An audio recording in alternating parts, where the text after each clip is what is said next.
Orang itu mengira jalan menuju Allah itu cuma lewat taat. Tapi Bapak coba, udah bertahun-tahun taat, sholat tahajud nangis nggak? Antum sholat tahajud, langsung nangis bisa nggak? Belum tentu, saya jamin belum tentu. Paling ngantuk-ngantuk. Tapi kalau orang yang taat ini, dia merasa taat. Akhirnya merasa suci, Pak. Jika Allah sayang sama dia, berarti dia kekasih Allah dong. Allah celupkan dia sesekali ke dalam zulumatil maksiyah, zulumatil zunub. Allah celupkan dia sesekali kepada kegelapan maksiat. Ketika dia dicelupkan sekali, dia merasa dirinya kotor, lebih kotor dari semua pemaksiat di bumi. Disitulah dia jadi wali Allah.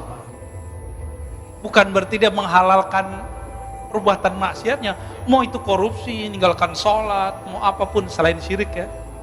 Yang gak mungkin jadi wali itu musyrik doang. Gak mungkin bisa jadi wali. Orang musyrik, syirik terbagi dua, ada zahir, ada batin. Syiriknya batin itu namanya riya. Riya ini yang masalah.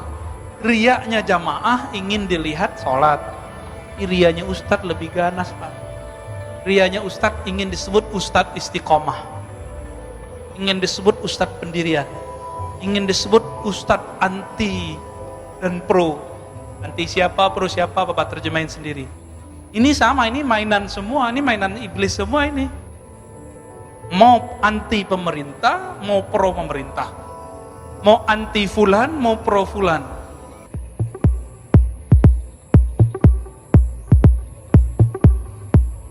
Standar kawalian bukan dari situ, tapi dari kolbunya. Kita kan terjebak hari ini. Bagi kita, orang yang pro si anu, pro ini berarti dia nggak wali. Orang yang anti ini wali. Bukan begitu cara ngecek kewalian. Gak ada di kitab begitu, Pak. Gak ada di Quran begitu. Gak ada dalam ilmu ma'rifatullah begitu. Gak ada. Justru Imam Al-Qushairi menukil ya, daftar orang-orang wali. Itu kan yang saya bacakan selama lebih dari setahun. Itu daftar wali-wali. Ternyata mereka punya masa lalu yang gelap. Imam Junaid, tadi masa lalunya tukang gulat, berjudi dengan gulatnya. Imam siapa tadi? Fudail, dia ternyata perampok. Siapa lagi? Banyak sekali. Ibrahim bin Adham, itu anak raja. Anak raja tahu sendiri, ya. Itu perempuan bagi dia banyak suka-suka dia, Pak. Ibrahim bin Adham, tapi Allah berkehendak lain kepadanya. Itu sebabnya kita nggak boleh menjudge orang-orang yang maksiat itu sekarang, sebagaimana kita tidak boleh memuja-muji orang yang taat hari ini. Sama apa nggak boleh? Santai aja. Kita lihat saja nih, halnya mardiyah atau tidak. Maka yang terakhir ditaruh paling belakang. Halnya mardiyah atau tidak. Hal itu zahir batinnya. Dia kepada Allah atau enggak? Nanti tinggal dicolek, Pak, pemaksiat itu. Dia nangis gak kalau dia ingat maksiatnya? Berarti dia punya bakat itu jadi wali. Bapak masih ingat seorang perempuan pelacur dengan air satu gelas. Ya dulu gelas itu orang pakai sepatu. Jadi wali Allah. Masih ingat ada orang bunuh 99, dilengkapi bunuh ulama yang mengkafir-kafirkan dia 100. Jadi wali, Pak. Kok bisa jadi wali? Allah nggak adil. Ulang lagi syahadatnya, bilang Allah nggak adil. Ya? Teman saya bilang Allah nggak adil, saya ulang, Pak, syahadatnya. Alhamdulillah dia mengulang syahadatnya. Suka-suka Allah dong. Allah tidak boleh ditanya dia berbuat apa. Yang ditanya itu kita. Ini permainan, Pak, permainan semua. Bersisa kurang zikir apa dia? Ratusan tahun dia beramal, muridnya udah gak sempat lagi, Pak. Jadi tempatnya masjid kayak gini, udah gak muat. Muridnya disuruh naik, kamu naik. Bersaf-saf ke atas tuh naik. Duduknya bukan di bumi lagi. Tapi Allah batalkan kewaliannya. Ternyata dia bukan wali Allah, tapi wali syaitan. Zahirnya taat, tapi halnya tidak mardiyah. Halnya tidak diridhoi. Inilah makna kalam Abul Hasan Syazili. Apa kata beliau? Silakan diamalkan, Pak, doa ini pakai bahasa Indonesia. Kalau diterjemahkan ya, Allahumma ja'al sayyiati sayyiat man ahbabta. Ya Allah, jadikan aku jika berbuat salah, jika terjebak kepada maksiat, jadikan aku orang yang salah dan bermaksiat, tapi engkau cinta kepadaku. Kalau Allah cinta kepada kita, kita buat salah, nanti Allah selamatin gak kita?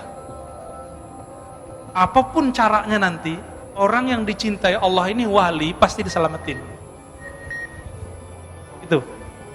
Bapak kalau sayang sama anak takut petir, dia lagi jalan.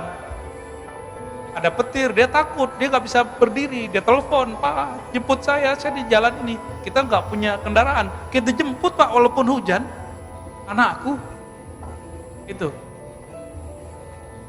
Kira-kira begitu. Ya. Jadi jangan terpedaya dengan banyaknya taat. Jangan terpedaya dengan tingginya marifat. Selarasan 4 ini penting kita lihat. Insya Allah next kita ulang-ulang tuh hadis Pak ya. Ya mari silakan di belakang. Yang lain? Udah? Di belakang. Ya, sudah.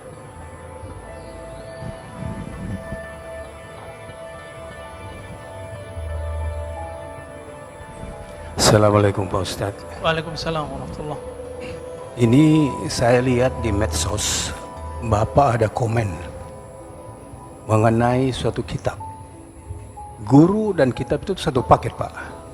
Bapak mengkhawatirkan, apa betul nih? Saya nggak tahu hoax apa enggak ya Bapak, tapi Bapak ya, saya lihat di medsos itu, Bapak mengkhawatirkan ada satu buku, ada satu kitab, saya lupa namanya, yang katanya ini bahaya untuk generasi-generasi mendatang kita. Betul loh Pak? Apa ya? Saya ngajar banyak Pak, sebutin aja. Dari medsos itu saya lihat Bapak punya nama, makanya saya ingin suatu komen dari Bapak mengenai ini. Karena Aduh, saya ngajar kayaknya kitab hampir di semua tempat. guru dan kitab itu kan satu Pak ya. Jadi kalau diajarin sama guru dengan kitab yang Bapak bilang itu berbahaya untuk generasi yang akan datang kalau diajarin. Saya lihat di medsos itu Pak. Saya lupa, saya nggak bawa HP-nya, kalau nggak saya kasih lihat itu. Nah nanti kalau sudah bawa aja Pak ya. Iya. Kasih kitab saya. Ya itu. Baik. Kasih. Enggak, kalau komentar guru dan kitab satu kesatuan belum tentu Pak. Kitab ini ditulis oleh manusia. Benar nggak? Bisa salah nggak? Bisa. Itu udah jawaban udah. Ya. Tapi kalau Al-Quran bisa salah nggak? Penafsiran terhadap Al-Quran bisa salah nggak? Bisa. Hadis benar? Belum tentu. Ada hadis sahih, ada hadis dhaif. Tadi hadis tapi dhaif.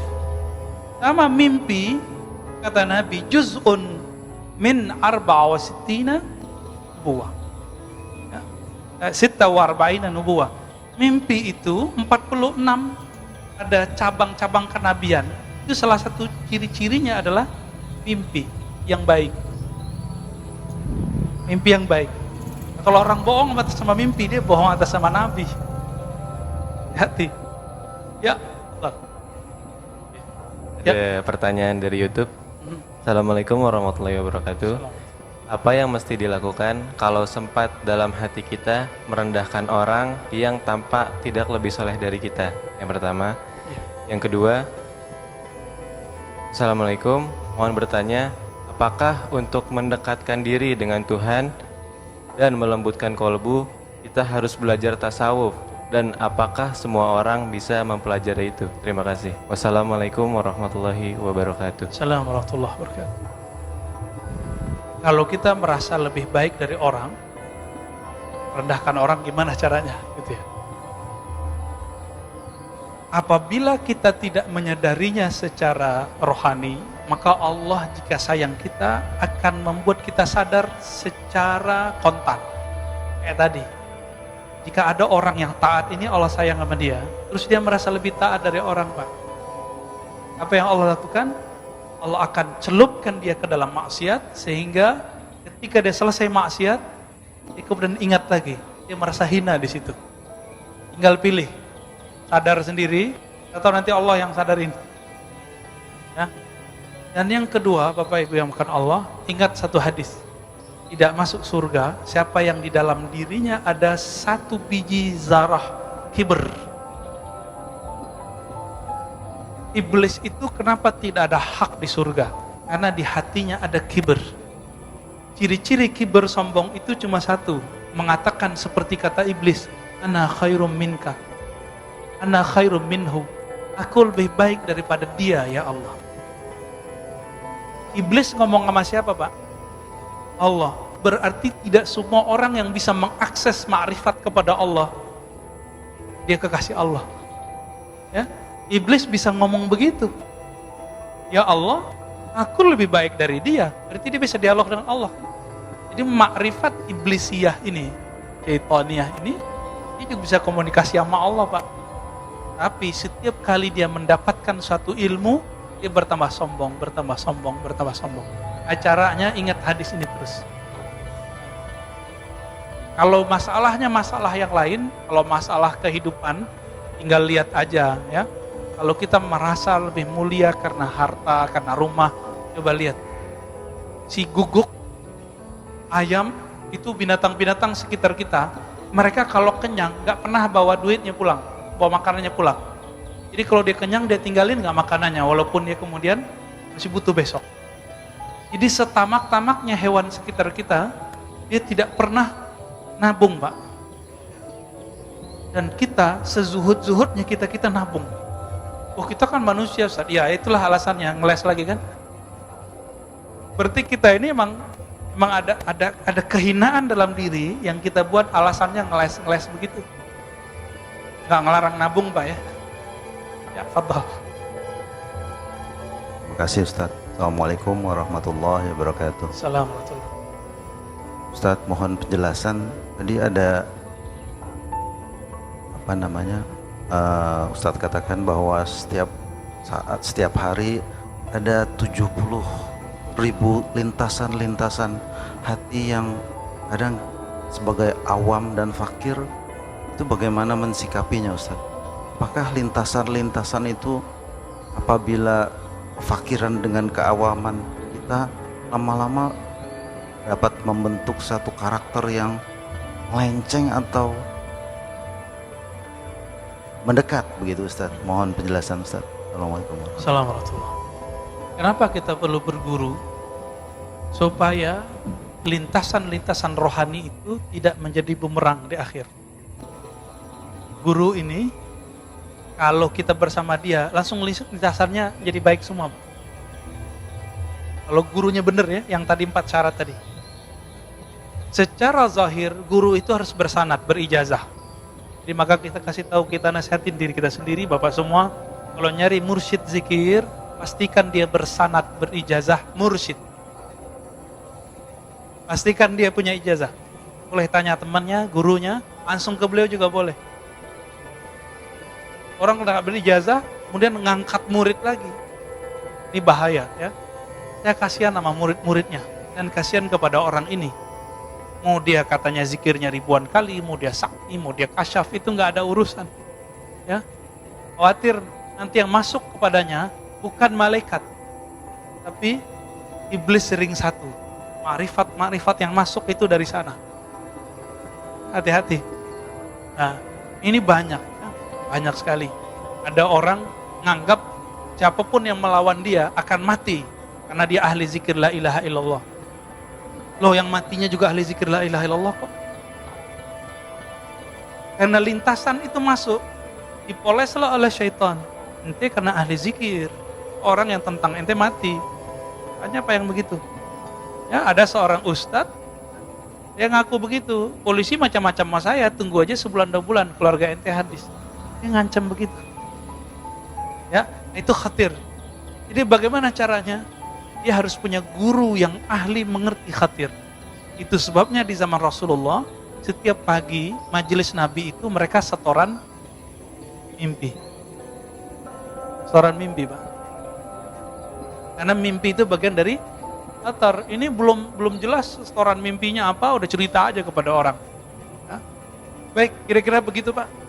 Kita cukupkan, semoga pagi ini diberkahi oleh Allah, lintasan yang masuk ke kalbu diridai oleh Allah Subhanahu wa taala, bertemu guru yang Allah ridai juga, hingga kita menjadi hamba yang diridainya.